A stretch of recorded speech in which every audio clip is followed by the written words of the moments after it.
Hello and welcome to this new edition of the Monday, July 27th report from Bourdier. On the economic front, there weren't many statistics published last week, but those that were released were rather satisfactory. As we can see on the graph to the left, purchasing managers' confidence in the United States remained stable in the manufacturing sector in July. In fact, it is slightly below expectations, but still at a high level. In the services sector, confidence is improving much more than what was expected by the consensus. The level reached is, moreover, consistent with the continuation of the growth cycle in activity. In the Eurozone, as shown on the graph to the right, the manufacturing PMI is surprisingly strong, but the improvement is especially noticeable in the services sector. The rebound in purchasing managers' confidence pushes the index above 50, once again into expansion territory. It is true that the survey period for these polls began several days before the new escalation of geopolitical tensions in the Middle East, and therefore before the sharp rise in energy prices. So this improvement should be viewed with a bit of caution, but the underlying trend is nevertheless reassuring. The resumption of hostilities in Iran has driven up the price of a barrel of oil by more than 10%.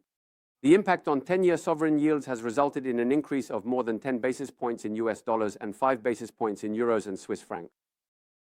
Bond prices have therefore contracted by 1% in dollars and by 0.4% in euros. The dollar index has benefited from this and has appreciated by 0.7%.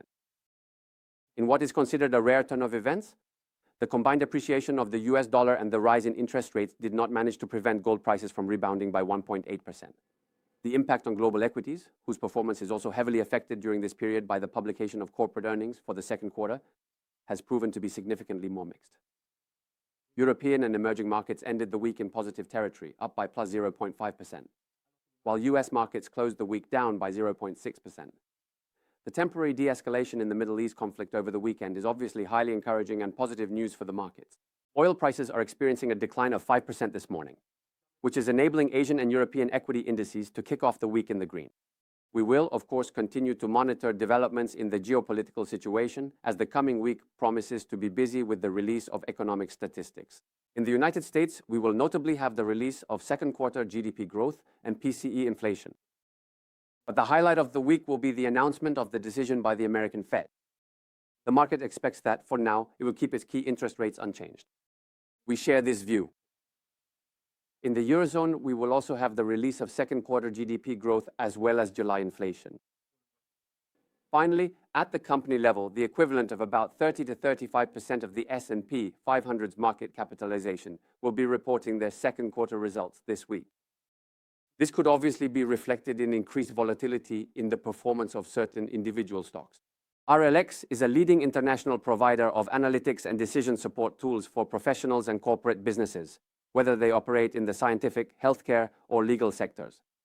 The publication of these second quarter results provides strong and compelling arguments against the thesis of disruption associated with artificial intelligence.